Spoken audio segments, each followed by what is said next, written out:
Thank you. And thank you for being here for this last session, one of the last sessions at GTC. Just to point out, I will be presenting this presentation fully just because, unfortunately, Nikolaus was not able to travel to present today.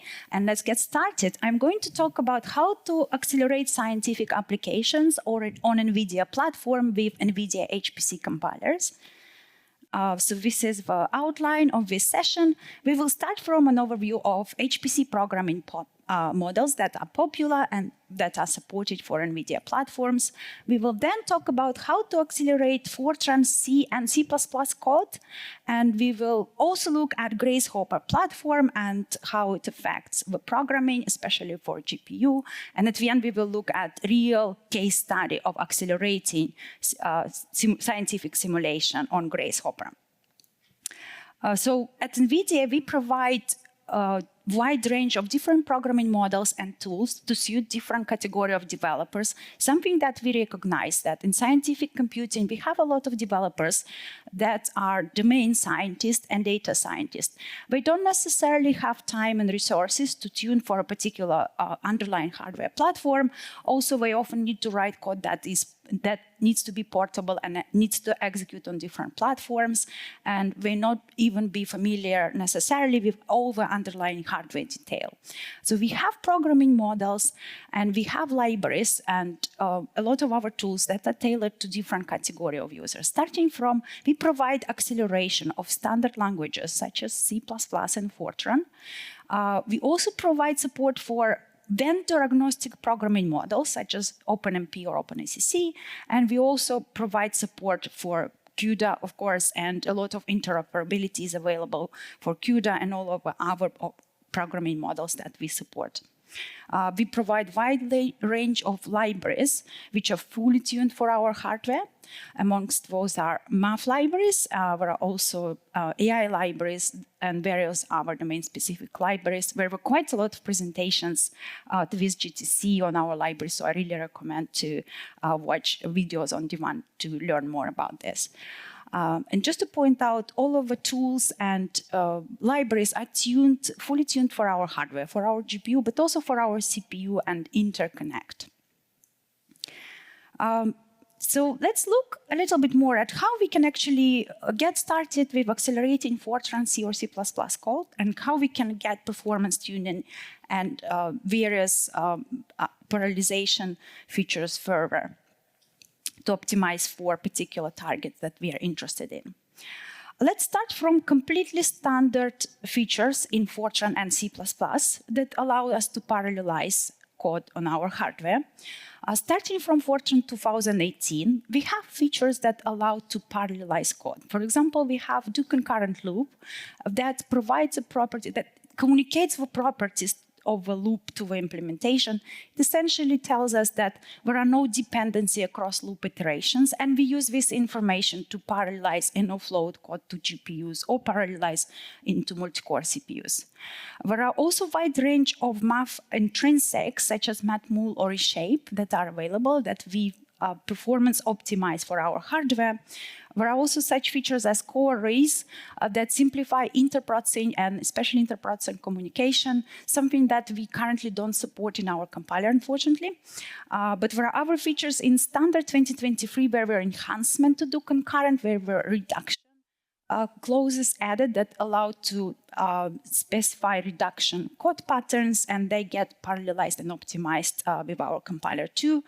And there are other features that are being proposed to the standard. For example, we are working on asynchronous tasking that allow to describe asynchrony in the application code. This is extremely valuable to GPU programming, where we can reduce synchronizations from GPU to CPU, but we can also allow to overlap execution on CPU and GPU. Let's look at one example. So here we will just have a code that computes random numbers. We'll use very naive scheme here. As you can see, very simple math that is being performed to compute every single random number. We have multiplication, addition, and modulo operation. And here is a routine that performs computation for just one single random number. And we will call this routine repeatedly in a loop. And as we can see here, because we pass seed as an argument, which is computed from initial seed and an index of a loop, we will essentially have all of our computations completely independent. They can all be done in different order, or maybe even at the same time. So how can we get started to parallelize such code? Embarrassingly parallel actually problem. We can change our do loop simply to do concurrent loop. And just by changing into this type of loop and adding special compiler flag, dash.par, we can parallelize the code to multi-core CPU or GPU, depending what is chosen from a command line. And here on the right, you can also see the execution profiling from Grace Hopper platform. So first of all, if our problem is small, so if we are just computing very few numbers, there is no benefit from parallelizing here because parallelization introduces overhead. So we need to amortize it with parallelization speed up. And if the problem number is small, we just don't get enough speed up to compensate for the additional overheads. So we can see that we have actually slowdowns. But if our problem is large enough, if we compute enough numbers, starting from 1 million numbers, we get a parallelization speed up. And we can see that for different problem size, it may be more beneficial to parallelize over multi-core CPU or parallelize over GPU. Let's look at like some of the features of our compiler, which developers really like and find useful. It's one of the flags that we have -minfo that allows to understand what compiler actually does, how the code gets parallelized. And that's often really useful when developers try to understand the performance they get from parallelization. For example, why they get certain speed up or why don't they get speed up. So here is the output for compiling for multi-core on the left and GPU on the right. So we can see that on the left, the compiler tells us that do concurrent loop at that line gets parallelized over CPU threads. When we look at the right, we have more information provided for GPU parallelization because there we exploit the hierarchical parallelism. The compiler tells us how it parallelizes the loop over GPU threads and how it partitions them into thread blocks. It provides information about how the data flow. And also, it has this routine information. It essentially tells us which routines are generated for the GPU. In HPC codes, having multidimensional data structures and nested loops is really common. We can write the concurrent nested loops, and that's going to be parallelized, so both loops will be parallelized. We can also benefit from the concise notation where we can have collapsed loop. We have one to concurrent here, and we collapse our indexes, so we have I and J in the same loop header. And that's often quite convenient syntax, but also it often helps with parallelization because we create very balanced kind of thread workloads of a thread. Every thread does exactly the same amount of computation, especially for GPU, it can be beneficial. So let's look at ISA C++. In C++, starting from standard 2017, we also have features that allow us to parallelize code. We have algorithms and parallel execution policies that communicate that algorithms can be executed in parallel. We have different types of parallelism, thread level or vector level parallelism. There was enhancement in execution and memory model to support heterogeneous targets in particular. We also have ranges that allow to iterate over collection of data in a safe manner. In C++23, we also have NDSpan that helps with multidimensional data structure. And we also have extended floating point types. In C++26 and beyond, we have other exciting features. For example, we have first a synchrony pattern that can be specified in codes using sender receivers. We also have linear algebra that we accelerate using our optimized plus libraries. There are other proposals that perhaps are not going to be in C++26, but in the future standards, such as, for example, range-based parallel algorithm or asynchronous parallel algorithm, where the algorithm does not block until the completion. It returns straight away, and it allows to overlap execution from, for example, CPU and GPU. And we also have reflection and CMD. Unfortunately, in this talk, we are not going to be able to dive into these different interesting features, but I recommend if you're interested to find them, you should be able to find a lot of information online and take a look. So let's look at the example of accelerating the same code. So we just seen before, with Fortran, we compute random numbers. And this is how we can write it in standard C++. So we start from a function, defining function that computes every single number. And we will use the transform algorithm here. And we will transform input sequence of indexes into the output vector. And where every transformation will be performed as shown in this lambda functions. We simply return the result of a function call that computes random number into a vector. And we can see here the first algorithm of std transport is std execution par, which is a policy that tells to a compiler that this algorithm can be executed in parallel. There are no dependency across computation of every element. Again, we can pass the par flag to our compilers to parallelize this code. It can be parallelized to multicore and GPU. And again, multidimensional data structures and nested loops. Here is one way how we can write code using MDSpan with two-dimensional array. Then we can use Cartesian product library to flatten different indexes, iterating over columns and rows. We can flatten that and obtain one single iteration range that we can pass here to different algorithm. We use that for each. And we can see here again, we have parallel execution policy. And in the lambda function, we describe what computations we want every item, to be performed for every iteration point. Here we can see that we obtain the unflattened indexes first, and we use them to index our MDSpan array. And we simply return the result of calling the random number computation function. Now I would like to zoom more into OpenACC and what additional features developers can get access to using this programming model. OpenACC is directive-based programming model. This essentially means that we can start adding directive-based annotation into our completely sequential code. So there is really a low entry barrier to start parallelizing and accelerating code. There are no large changes required to get started. We can add such directives for Fortran, C, or C++. The compilers that don't actually understand OpenACC, they simply ignore the directives that's permitted by the standards, but really parallelizing requires OpenACC compiler. This language has a lot of features that are particularly suitable to heterogeneous compute. For example, we have features to express hierarchical parallelism using gang, vector, or worker. We also have features to manage data, which is quite useful to GPU programming, as we will see soon.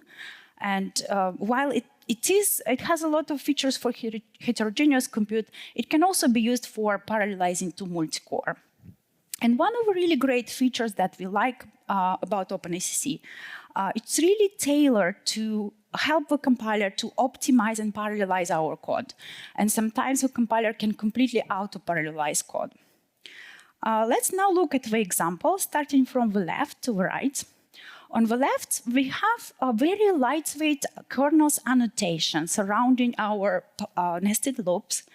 It can be a code that is computationally intensive. Maybe where 80% of execution time is spent. We can simply annotate this kernel's directive around such code.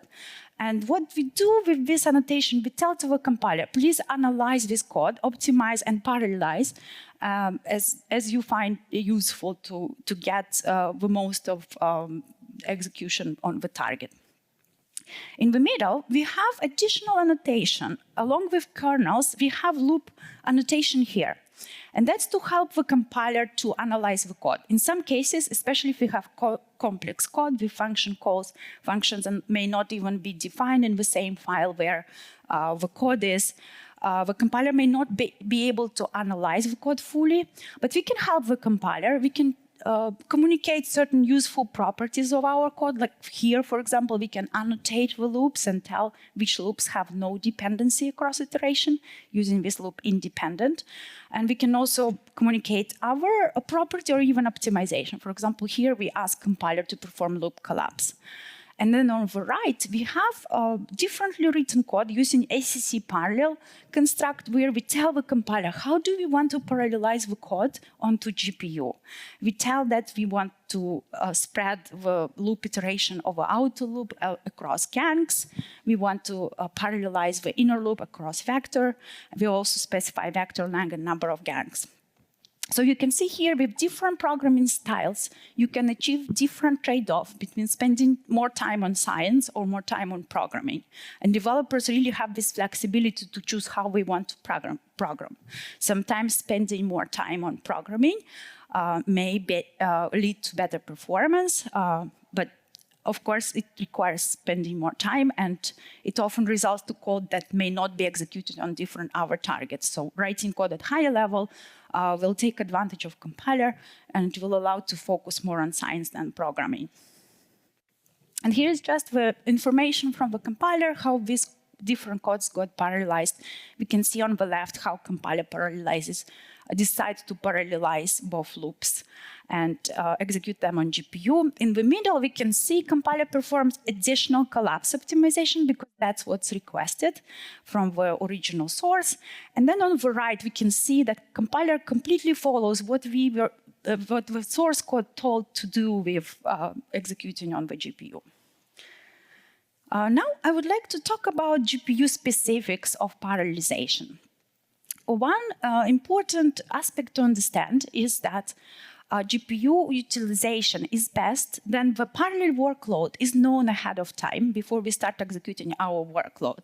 So if a workload changes and the amount of parallelism changes while executing on the GPU, it's really hard to get good utilization. It's very expensive to modify how we map and execute things on GPU on the fly.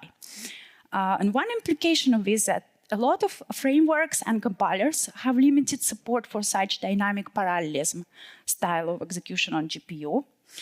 And another interesting thing is, although many codes actually have a property of statically known ahead of time parallelism, the code may not be written such that the full amount of parallelism is communicated. And here is one example. We have do concurrent loop that calls a function that has another do concurrent loop. So when the compiler compiles the first loop, parallelizes the first loop on the top, it may not see that there is more parallelism available inside the function. And if we compile this code as completely standard Fortran code, we can see that compiler decides that the function will be executed fully sequential. It doesn't parallelize the second concurrent loop. In OpenACC, however, we have very flexible way to specify parallelism. There are lots of features that allow to express parallelism at different levels, including across function boundaries. So we have these ACC directives, ACC routine directives, as we can see here, and we can add it into standard Fortran code and compile for OpenACC and standard Fortran parallelism at the same time. That's a feature of our compiler with programming model interoperability.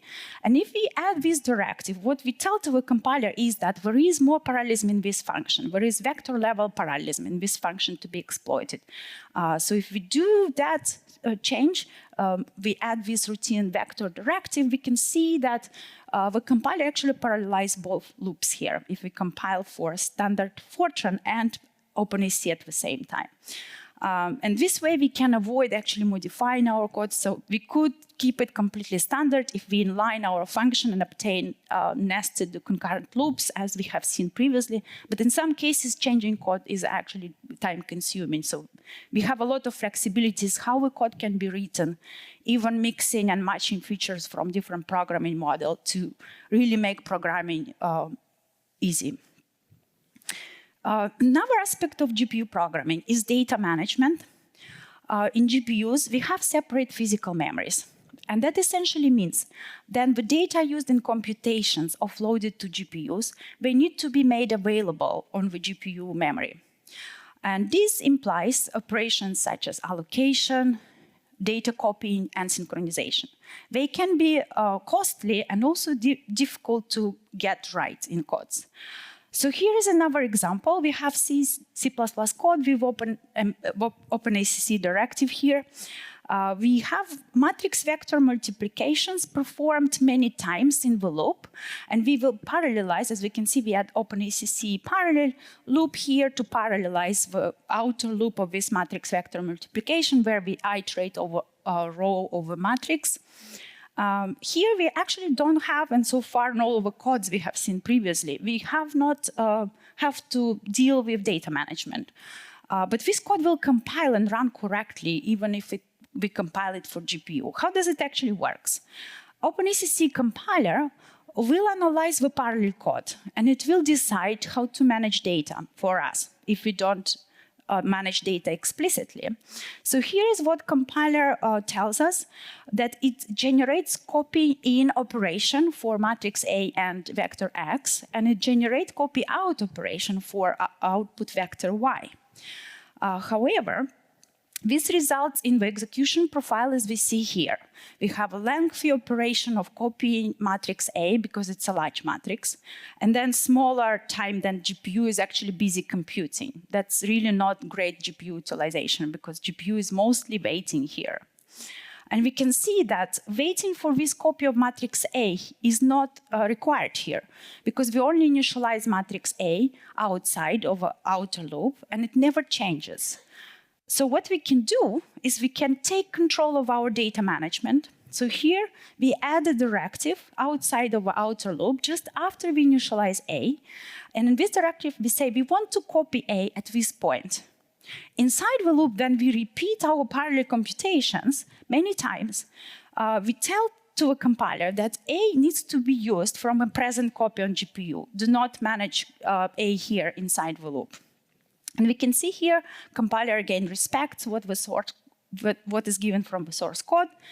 We copy A once, and then it's considered present. So it's just found in GPU memory every time we run the loop. And we can see that from the profile, we have much better GPU utilization now with this change. Now I would like to transition and talk a little bit about Grace Hopper platforms. One of the really important features to GPU programming in Grace Hopper is unified memory. What it means is that CPU and GPU can access the same unified address space. There is specially memory coherency support available. GPU can access data from CPU memory remotely. CPU memory can access data from GPU memory remotely. The data may migrate based on how they are accessed for better data locality. And that happens automatically. Developers don't need to worry about this. There is really high bandwidth of accessing a remote memory or moving the data. And additionally, GPU can access much larger address range than it used to. So it has access to the full range of system memory. In our compilers, we have a different memory model for such platforms as Grace Hopper. And to point out, unified memory is also available with Linux, with latest Linux kernels that have heterogeneous memory management, HMM module. So for such platforms, developers can use unified memory model where the data management is simplified. It's simply taken care of by runtime. They can opt into this memory model by passing compiler a flag. But for standard parallel Fortran and C++, that's default model and the only model available because these languages simply don't have any data management features available. So they rely on unified memory. For Grace Hopper, however, developers don't have to use unified memory model. They can choose to use separate memory with a special compiler flag. And separate memory is essentially traditional memory management scheme that we just seen previously, where we allocate additional copy for data on GPU and we move the data between CPU and GPU and synchronize. And for OpenACC, OpenMP, or CUDA Fortran, that's default memory model. But again, developers can opt in to use unified memory, take advantage of simplified programming. They don't need to manage data with these programming models, even if traditionally they rely on data management. Where we see unified memory particularly excel is then we have deep copying problem. We sometimes have code that has object-oriented programming. So this is example with Fortran, where we have derived type. This derived type has an allocatable member. This means that it will be allocated dynamically. And this implies that it will not be located in the same memory area as our derived type. So it will not be in contiguous memory as where derived type is located. And especially if we create an array of this derived type, we need to think about propagating the copy. So if you want to copy this array of derived type into GPU memory, just copying this derived type may not be sufficient. We need to go over all the members that are allocatable and propagate the copy over. And we can see sometimes we find these codes, as we see here, this first loop is only to copy data and therefore only contains OpenACC directive. It doesn't actually have any other code. It's not required if we run this code sequentially. Something to point out, although compiler provides this automatic data management for us, it won't perform this recursive data deep copying. So really developers have to do this themselves, have to understand the code and propagate these copies. With unified memory, there is no need absolutely for any deep copying or copying at all. So developers can take advantage, especially for such scenario, for a bit of simpler programming. With C++ codes, we can have more complicated situations. We can have, so with standard template library and third-party library are extremely common. And nearly every real code will use some of these standard libraries at least. And the libraries are not disclosed. So we don't have access to underlying implementation. So here is an example. We have stat vector, and we use it inside the loop, which is a parallel OpenACC loop. However, copying vector here doesn't achieve a desired effect. What we want here is to be able to access elements of a vector. But the vector itself doesn't contain the elements. It contains a pointer to a location where the elements are allocated dynamically. And they may even be, the space for these elements may be reallocated throughout the lifetime of stat vector. So in order to manage the data correctly, we have to, unfortunately, not use the class vector anymore. As we can see in the separate memory case, to fix the codes, we take the pointer to the elements, to the location in memory where elements are of a vector, and then we manage this pointer. And then we can access the elements in the loop correctly. With unified memory, there is no need to unwrap the C++ abstraction and kind of get to C-style low-level programming. We can simply use all our C++ features as we normally do and take advantage of unified memory managing our data correctly. Now I'll talk about accelerating scientific code. We will look at accelerating ocean simulation using NEMOR as example on Grace Hopper platform.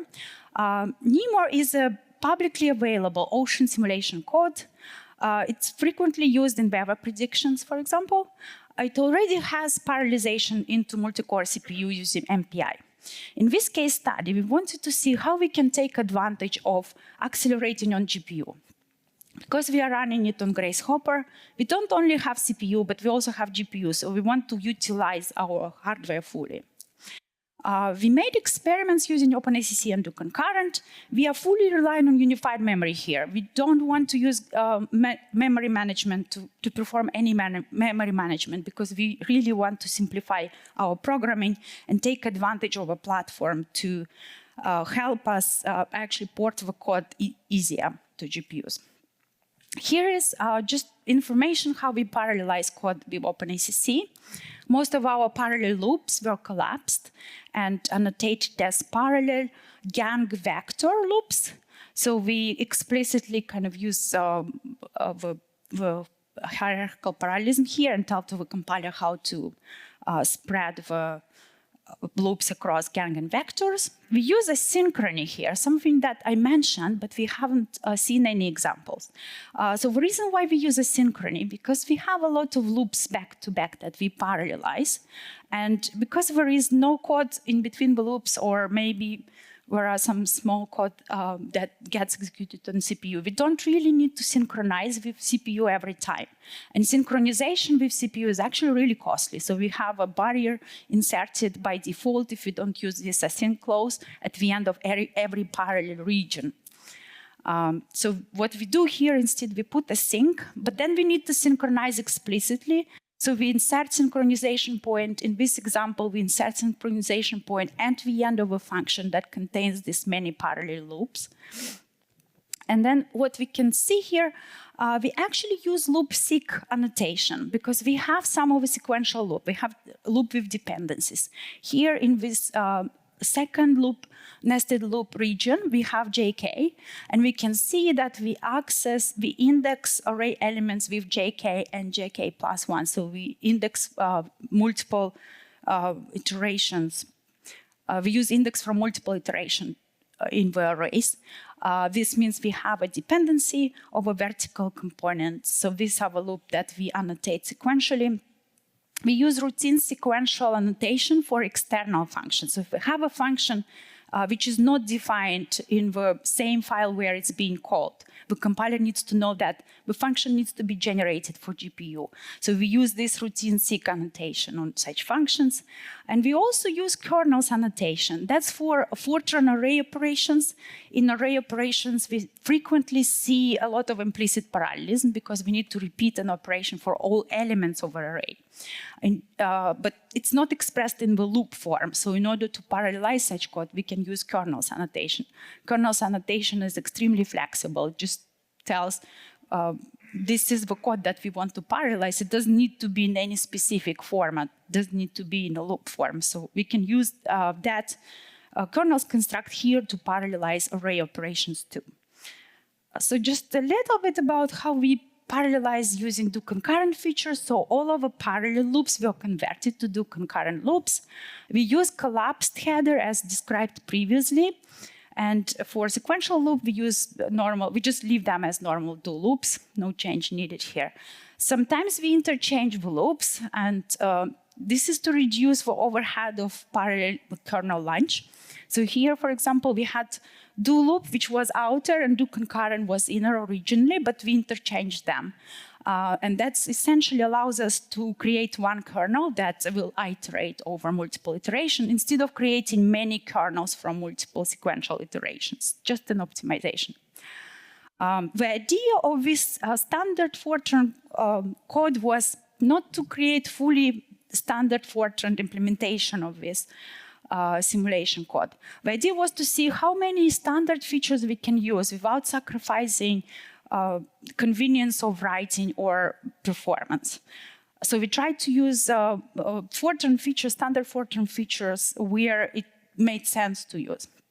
For example, we decided not to convert our array operations to do concurrent loops. We could do so to actually take advantage, to communicate the concurrency property, but we kept using ACC kernels instead to get this in a kind of higher level array notation and get help from OpenACC compiler to parallelize such code. We also use routine annotations here from OpenACC, although we could choose to inline the function into the concurrent loop, and then we wouldn't need such OpenACC annotation. But again, we didn't want to perform too many changes to the code. Additionally, we had to use pure annotation on functions that were called from do concurrent. That's a requirement by Fortran standard that all the functions called from do concurrent are pure. In fact, a lot of codes that execute functions in parallel region comply to this property. The functions are pure, but mostly they are not annotated with this pure annotation. Let's just look quickly at how the code gets accelerated and at the execution profile. So here at the top, we see execution profile of one single step of NeMo simulation on multi-core CPU with MPI. We can see that we have these two regions. There repeatedly functions are called, the same similar functions are called. And these whole two blocks correspond to more than 50% of execution step of NeMo. Now we started parallelizing again. We use unified memory. We only describe the parallelism in our code. So in every function, we change loops to parallel loops, those that can be parallelized. And from just changing horizontal diffusion function to offload to GPU, we get 2x, nearly 2x execution, where it's called in two places, and we get 1.3x speed up end-to-end on this one full timestamp. Then we continued with advection, offloading to GPU, gives us more than 2x speed up for these functions and 1.65x on the whole timestamp of NeMo. And then finally, we also added vertical diffusion offload to GPU. We get nearly 5x in both cases, and actually in three places where it was called.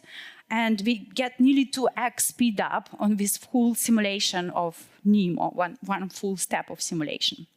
To point out that the code version we do concurrent was only 5% slower than version which is fully OpenACC parallelized. So it's really interesting to see here that we can actually use high-level features conveniently in many places without sacrificing performance. Following our internal experiments, there is now ongoing work at Barcelona Supercomputing Center to port their operational NeMo code to accelerate on GPUs. And again, they started from CPU parallelization that was already available. Right now, they use OpenACC to parallelize the code onto GPUs. They use unified and separate memory, two memory models. And here we can see the profile of executing ICE advection. Just a portion of code currently is executed on GPU.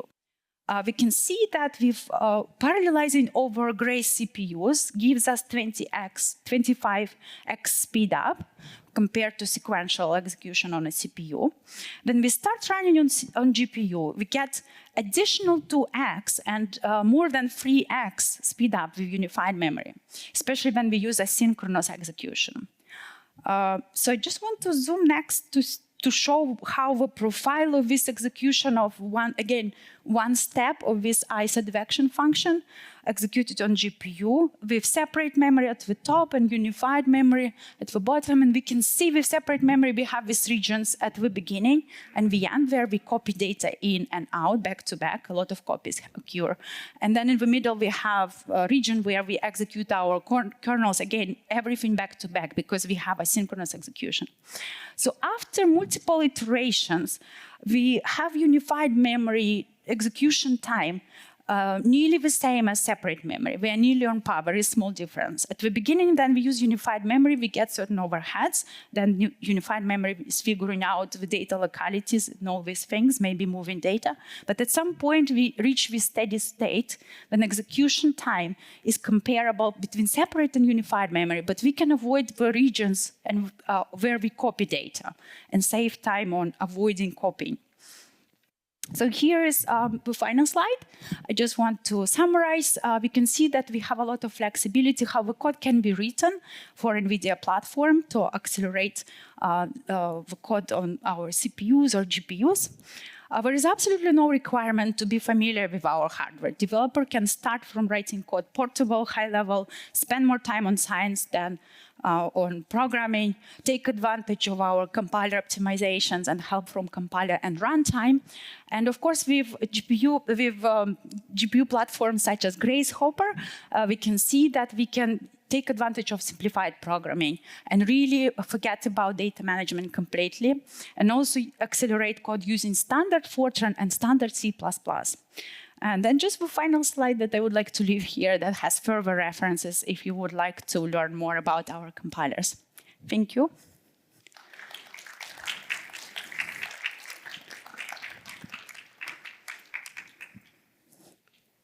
Were there any questions?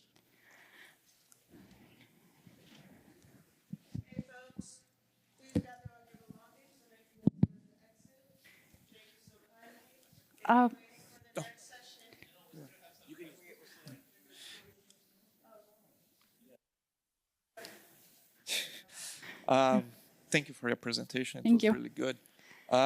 In one of the first slides, you showed the disadvantage of running a small work on GPU because of the size of the work. Do you have any annotation so I can set a threshold to run on the CPU if it's less than this threshold, and on the GPU if it's more than this threshold? Really good question. Actually, in OpenACC, there is if clause that can be added to directives. And you can use it, for example, to condition how you want to parallelize or whether you even want to parallelize. So you can add the parallel loop annotation and condition it. And you can use if, for example, n, which will be your loop bound larger than this, that's when the directive will be executed, and otherwise it will be ignored. So there are some features that allow to do that. But we are actually looking at adding some more compiler annotation, maybe using even in C++, there are some interesting features like contracts now where developers can communicate additional properties of their application. So we are also looking at how we can leverage more of those to help the compiler to make the right decisions. Sure. Any other questions? Yep, here. Yep.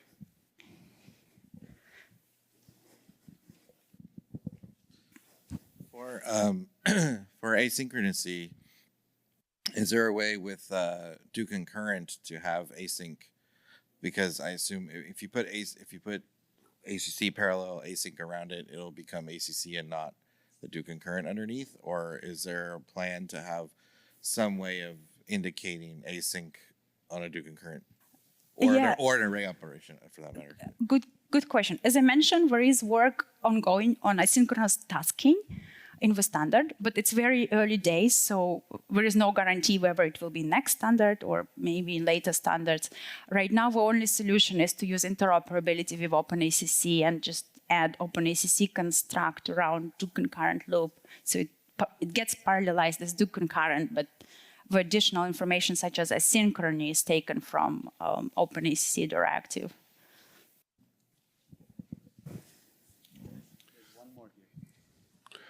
Yes, thanks very much for your talk. Interested to know whether you're going to have any support for converting between languages. This AI stuff potentially allows us to move from one language to another much more easily, and that's been a major bottleneck for many, many applications.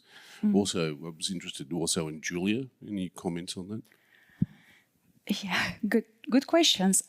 So starting from converting, so are you looking to convert like some base language? So you might take Fortran and convert it to Julia and then run it, put it into a more modern language and then be able to use it, or take it from Fortran to C++ or C++ into Python, whatever you want to do, just that it's been a huge bottleneck in HPC that people just get locked into a language they can't escape. And so with one of the key things that seems to be an obvious thing to do with AI is to be able to easily convert between languages.